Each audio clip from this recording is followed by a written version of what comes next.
دو اس کو مان لو، وہاں اس کو چھوڑ دو، وہاں شریعت پہ عمل کم ہو جائے گا اور خواہشات نفس پہ عمل زیادہ ہو جائے گا۔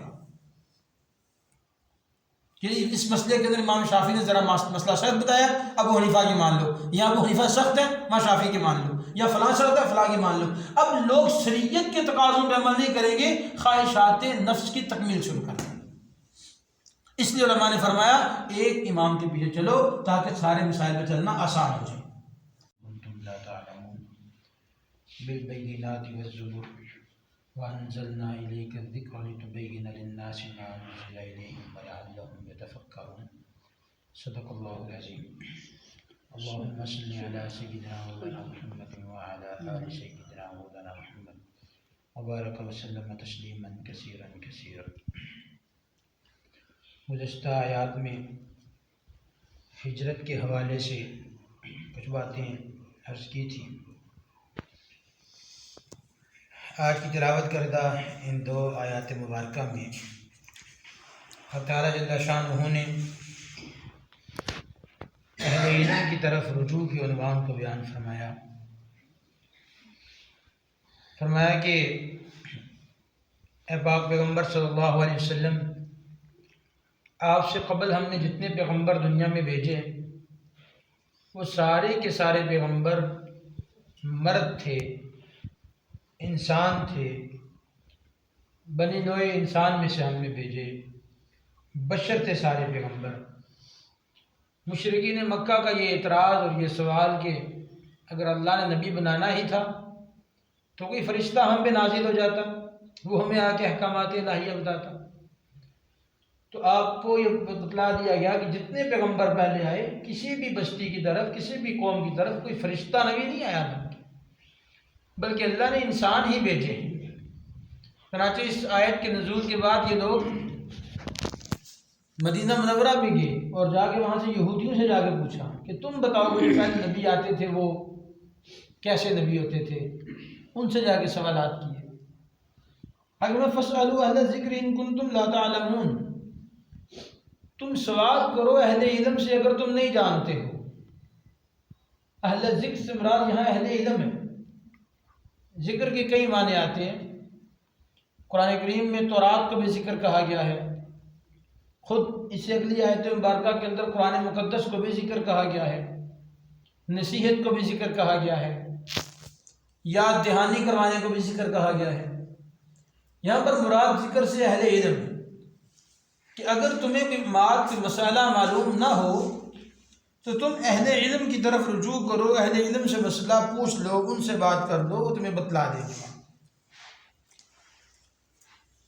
اہل ذکر سے مسئلہ پوچھنا یہ قرآن کریم کا حکم ہے، ہمارے سامنے آ گئی آیت مبارکہ۔ اہل علم سے مسئلہ پوچھ کے ان پہ اعتماد کر کے عمل کرنے کا نام تقلید ہے۔ کسی کی تقلید کرنا، کسی کے پیچھے چلنا۔ آج دنیا کو یہ ورگلایا جا رہا ہے کہ بھئی کسی کی تقلید نہ کرو، کسی امام کے پیچھے نہ چلو، تم براہ راست رسول اللہ صلی اللہ علیہ وسلم کے پیچھے چلو۔ سوال یہ ہے کہ جس شخص سے آپ پوچھ کے رسول اللہ صلی اللہ علیہ وسلم کے پیچھے چلیں گے اس پر بھی تو اعتماد کر رہے ہیں کہ نہیں کر رہے ہیں؟ یا اپنے اندر یہ قابلیت پیدا کر دے ہر شخص کہ اس کو عربی لغت پر پورا عبور، اس کو قرآن مقدس کے تمام علوم و فنون پہ پورا عبور حاصل ہو جائے۔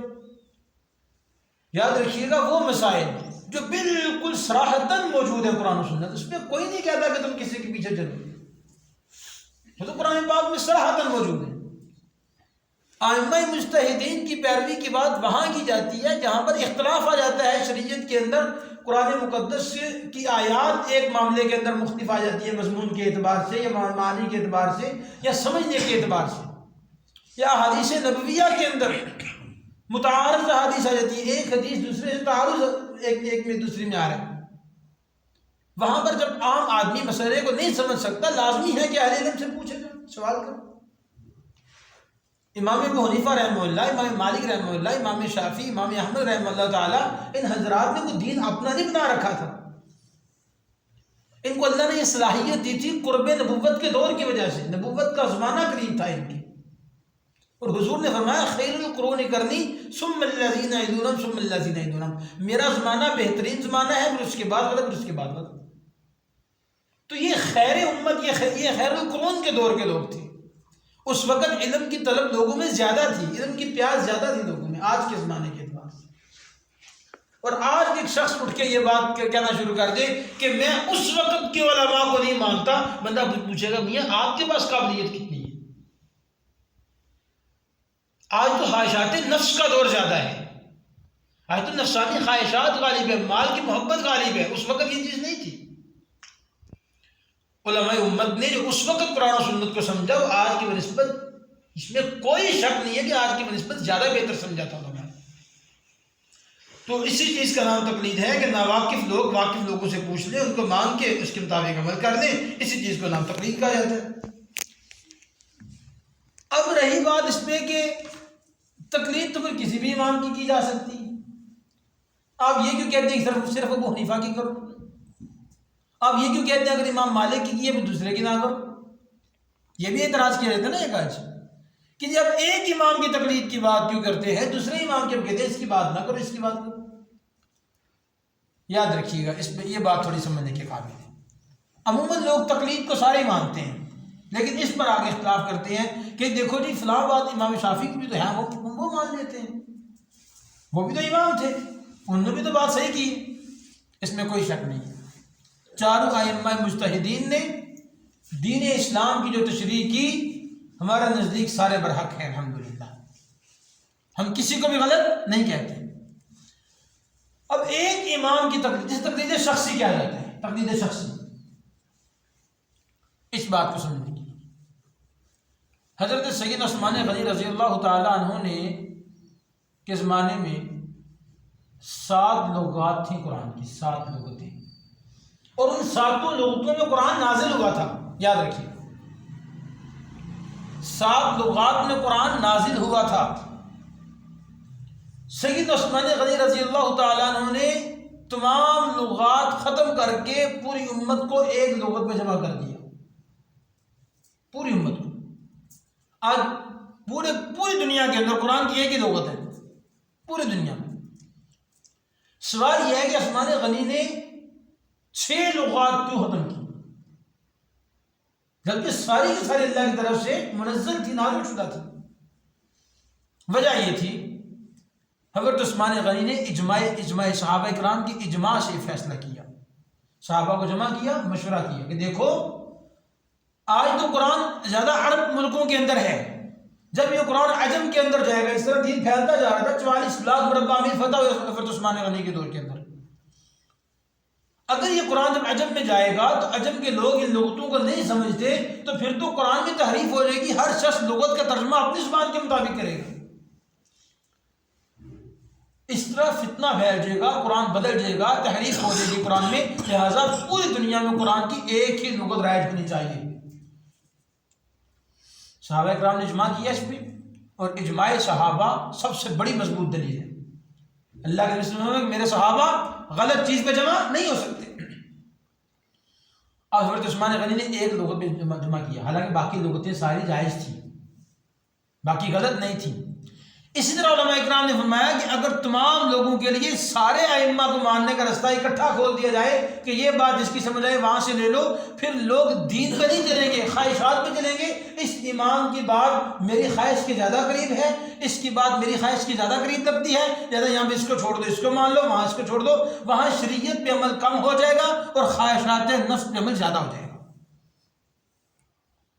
اس مسئلے کے اندر امام شافعی نے ذرا مسئلہ سخت بتایا، ابو حنیفہ کی مان لو، یا ابو حنیفہ سخت ہے امام شافعی کی مان لو، یا فلاں شرط ہے فلاں کی مان لو۔ اب لوگ شریعت کے تقاضوں پہ عمل نہیں کریں گے، خواہشات نفس کی تکمیل شروع کر دیں۔ اس لیے علماء نے فرمایا ایک امام کے پیچھے چلو تاکہ سارے مسائل پہ چلنا آسان ہو جائے۔ اس کی ایک مثال یوں بھی آپ دیکھ سکتے ہیں کہ آپ گاؤں سے بندے کو بیمار کو اٹھایا، یہاں سے اٹھا کے لاہور ڈاکٹر کے پاس لے گئے، اب وہ کہتا ہے 10 دن کے بعد دوبارہ چیک اپ کرانے آنا میرے پاس، اب پھر دوبارہ کرایہ پھر لے کے جاتے ہیں، پھر آتے ہیں، پھر لے کے جاتے ہیں، سوائے یہاں سے لے کر لاہور تک رستے میں ڈاکٹر نہیں آتے، سب نے پڑھا ہوا، سب کا ڈگری موجود ہے، سارے علاج کرنا جانتے ہیں، لیکن آپ رنگ رنگ کے ڈاکٹر کے پاس اس لیے نہیں لے کے جاتے کہ بھائی مریض ہلاک ہو جائے گا، ہر ایک کا نسخہ علیحدہ، ہر ایک کا طریقہ کار علیحدہ، ہر ایک کا چیک اپ کا انداز علیحدہ، یہ بیچارہ مر جائے گا۔ تو اب باقی سب کو درست سمجھتے ہوئے ایک کے پاس علاج کرا رہے ہیں۔ بالکل ایسے ہی ہم تمام ائمہ مجتہدین کو برحق جانتے ہوئے ایک امام کے پیچھے چل رہے ہیں۔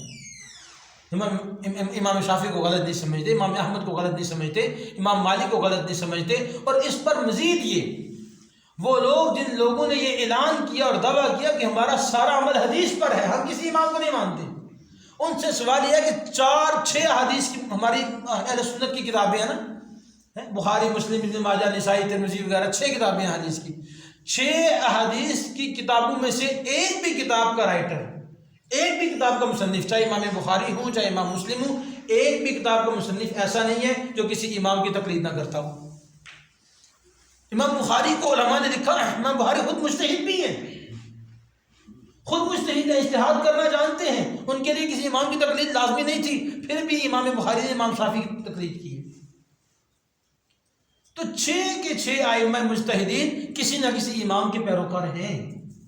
تو اگر تقلید شرک ہے ہمارے یار دوستوں کے نزدیک کہ جی مقلد شرک کرتا ہے، نبی کو چھوڑ کے امام کے پیچھے چلتا ہے، تو پھر میاں جس بخاری کو لے کے تم کھڑے ہو وہ بخاری بھی معتمد نہیں رہی، اس بخاری پر بھی اعتماد نہ کرو، مسلم پر بھی اعتماد نہ کرو، پھر وہ سارے کے سارے مشرک ہو جائیں گے۔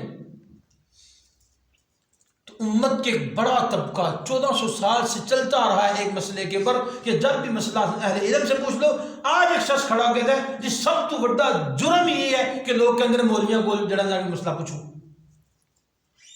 علماء کو درمیان سے نکالو، مولوی کو درمیان سے نکالو، اس سے اعتماد توڑو لوگوں کا، اس سے اعتماد ختم کرو لوگوں کا۔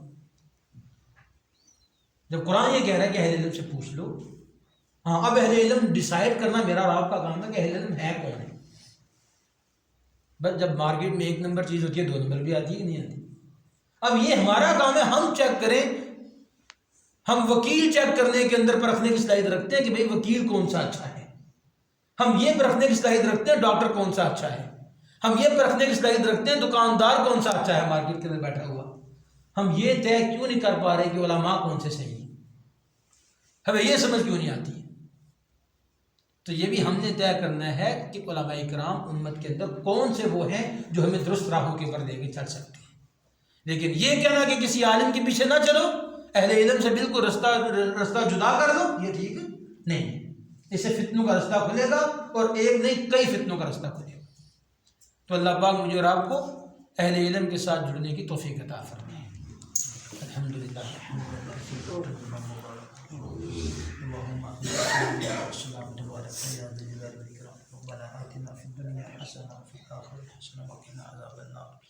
استغفر اللہ الذی لا الہ الا هو الحی القیوم واتوب الیہ۔ اے اللہ ہم سب کو معاف فرما دے، ہمارے والدین کو معاف فرما دے، ہمارے عزیز و اقرباء کو معاف فرما دے، ہمارے پیر و استادوں کو معاف فرما دے، بیماروں کو شفاء کاملہ عاجلہ مستمرہ دائمہ نصیب فرما دے، بے اولادوں کو نیک صالح اور اولاد نصیب فرمائیے، بے گھروں کو گھر نصیب فرمائیے، امت مسلمہ کی حفاظت فرمائیے، اہل اسلام کی حفاظت فرمائیے، اسلام کو غلبہ نصیب فرمائیے، اسلام کو غلبہ نصیب فرمائیے، اہل فلسطین کی حفاظت فرمائیے، مسجد اقصیٰ کی حفاظت فرمائیے، مسلمانان عالم کی حفاظت فرمائیے، مجاہدین اسلام کی مدد و نصرت فرمائیے، دام دل میں سخت میں ہم سب کو اس میں اپنے آپ کو شامل کرنے کی توفیق عطا فرمائیے۔ ہمارا رائے کا اجتماع آ رہا ہے، یا اللہ اس کو ہر طرح کی فتن سے محفوظ فرمائیے، ہدایت کا ذریعہ بنائیے، ہم سب کو اس میں اپنی شرکت یقینی بنانے کی توفیق عطا فرمائیے، تاکہ راستے میں نکلنا آسان ہو۔